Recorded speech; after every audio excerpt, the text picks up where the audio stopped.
बधाई हो दोस्तों, मिल गई एक और नई जलेबी बाई। जी हाँ, आप सही सुन रहे हैं। आज के डिबेट में तो ऐसा हुआ कि मजा ही आ जाए। एक तरफ गौरव भाटिया और सुधांशु त्रिवेदी, दूसरी तरफ आम आदमी के प्रवक्ता हैं। जहाँ पे गजब के जंग छिड़ी हुई है। 20 शो में गौरव भाटिया ने तो प्रियंका कक्कड़ को जलेबी बाई तक बोल दिया। इस तरह का डिबेट बहुत ही कम देखने को मिलता है, जहाँ पर 4 दिग्गज आपस में एक साथ एक ही मंच पे मिले हों। दिल्ली से जुड़ी कुछ मुद्दों पर बातचीत हो रही है और उसी बीच आम आदमी के प्रवक्ता भारतीय जनता पार्टी पर कमेंट पास करती है। तो फिर बचा क्या, मिल गया मौका। गौरव भाटिया ने लगे हाथ प्रियंका कक्कड़ को जलेबी बाई बोल दिया। इसी बात को लेके बीच शो में गर्मा गर्मी हो गई। वीडियो का अंत तो बहुत ही गजब का है, देखकर आप लोटपोट हो जाएंगे। तो चलिए देखते हैं आगे वीडियो को लाइक कर दें। मेरा सवाल आम आदमी पार्टी से है कि आप पर हमेशा भ्रष्टाचार के आरोप लगते रहे हैं, तो फिर हम इस बात पर कैसे भरोसा करें कि आप फिर से सत्ता में आई तो भ्रष्टाचार नहीं होगा। देखिए, भ्रष्टाचार इस बार चिपक रहा है और कांग्रेस भी कह रही है कि भ्रष्टाचार का खेल हुआ है।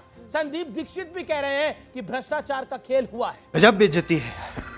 10 साल से ये समझिए कि भाजपा के पास आज जितनी ताकतें हैं, देश में किसी के पास इतनी ताकतें नहीं। सीबीआई है, इनके पास ईडी है, दिल्ली पुलिस है। अरे कहना क्या चाहते हो? अमीश जी, पिछले 10 साल में 200 से ज्यादा केस ये लोग लगा चुके हैं। लेकिन क्या मुझे बताइए, आरोप लगाने से कोई भ्रष्टाचारी हो जाता है? या कोर्ट में आप क्या सिद्ध कर पाए? नहीं, मैं खत्म नहीं किया। देखिए, मैंने बात खत्म नहीं करी है।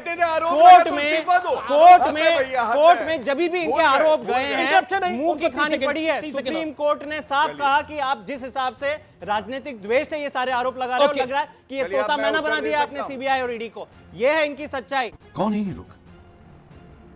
कहां से आते हैं? जो ये कहते थे आरोप लगते ही इस्तीफा दे देना चाहिए जी, जांच बाद में होनी चाहिए, वो कहते हैं आरोप लगने से कोई भ्रष्टाचारी नहीं होता। यही एग्जैक्ट वर्ड है लालू प्रसाद यादव जी का, यही एग्जैक्ट वर्ड है ए राजा का, यही एग्जैक्ट वर्ड है सुरेश कालमाड़ी का कि आरोप लगने से इस्तीफा नहीं हो जाते। कब शुरू करेंगे ये तो बताइए। मगर ये ऐसे मजेदार लोग हैं, शुरू नहीं कर रहे। दारू का घोटाला करने के बाद जाके अनशन कहां पे किए? महात्मा गांधी की समाधि पे, जिनका बर्थडे ड्राई डे होता पूरे देश में। ऐसा आपने मजेदार व्यक्ति नहीं देखा होगा। मस्त जोक मारा, ये हंस रहे हलकट हंस। इसलिए इनके लिए, और इन्होंने अपने घोषणा पत्र में लिखा था कि 75% महिलाएं जब तक ओके नहीं करेंगी किसी इलाके में दारू का ठेका नहीं खुलेगा। मगर आज मैं कहना चाहूंगा, देख तेरे संसार की हालत क्या हो गई, भगवान कितना बदल गया इंसान। ओके, ठीक है। मैं अब, क्योंकि मुद्दों की बात हो रही है, गौरव भाटिया, क्या दिल्ली में पंजाबी मुद्दा है आपकी राय के अंदर? पंजाबी मुद्दा है दिल्ली के अंदर? देखिए, जब ये किसी भी पंजाबी को फर्जी वोटर बुलाएंगे और तुलना करेंगे रोहिंग्या से, हरदीप पुरी जी, जिन्होंने, मुझे याद है अफगानिस्तान में जब वहां पे सत्ता परिवर्तन हुआ तो गुरु ग्रंथ साहब जी को सर पे रख के हम लोग यहां पे लाए और गुरुद्वारे में रखा। ये हमारी भावना है और ये कहते हैं वो रोहिंग्या के रिश्तेदार है।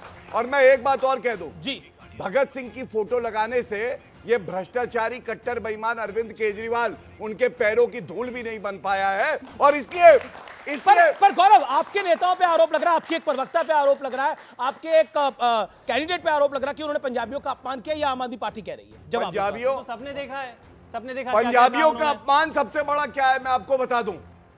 मंदिर और गुरुद्वारे के सामने शराब का ठेका खुलवा दो और वहां पे कहो कि सबको जाना है, ये अपमान है। जब हरदीप पुरी को रोहिंग्या का जो मंत्री है, मैं जानता हूं हरदीप पुरी जी जान दे दे इस देश के लिए, माइनॉरिटी है, उनके लिए कहना ये रोहिंग्या के रिश्तेदार है, रोहिंग्या को तो दीमक की तरह इस देश से बाहर उठा के फेंकेंगे। ये है भारतीय जनता पार्टी। पंजाबियों का आप अपमान कर रहे हैं। गौरव हुआ जी जी जी, 30 सेकंड भी नहीं लगेंगे। अच्छा ठीक है, 10 सेकंड बोलिए। अभी बात हो रही थी, आपने कहा भ्रष्टाचारी।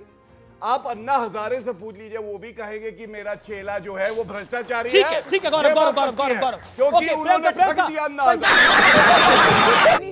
क्या आपको लगता है? पूरा टाइम नहीं दिया इन्होंने, दोनों ने इतनी जलेबियां गोल गोल की है और इतने झूठ। जलेबी का नाम मत लीजिए, हरियाणा में कांग्रेस ने नाम लिया था जलेबी मत लाइए। जलेबी तो ये बना रहे थे, जलेबी। देखिए, दिल्ली की जनता को पता है कि ये गाली गलोच वाली पार्टी है। इनके पास यही नहीं पता मुख्यमंत्री चेहरा कौन है। इनके पास इस बार 68 कैंडिडेट से 70 कैंडिडेट भी नहीं है। गजब बेइज्जती है। इनके जो अलायंस पार्टनर्स हैं, फॉर एग्जांपल जेडीयू है, वो मणिपुर में इनको छोड़ गई है। इनके जो अलायंस पार्टनर जीतन राम मांझी कह रहे हैं कि मुझे इनके साथ नहीं रहना है, वो अलायंस बोल चुके। लोग इनसे त्रस्त है। पहले मैं एक लाइन में जरूर कह दूं, हम जो संकल्प पत्र देते हैं अगले चुनाव में बताते हैं कि हमने कितने वादे पूरे किए, और किसी के मन में कोई और कंफ्यूजन हो तो सिर्फ हम ही एकमात्र पार्टी हैं जिसके ऊपर यह आरोप लगा कि ये तो अपना एजेंडा लागू कर रहे हैं।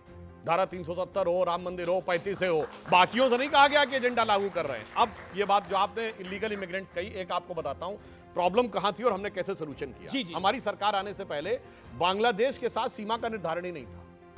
अरे देवा, ये गड़बड़ है बाबा।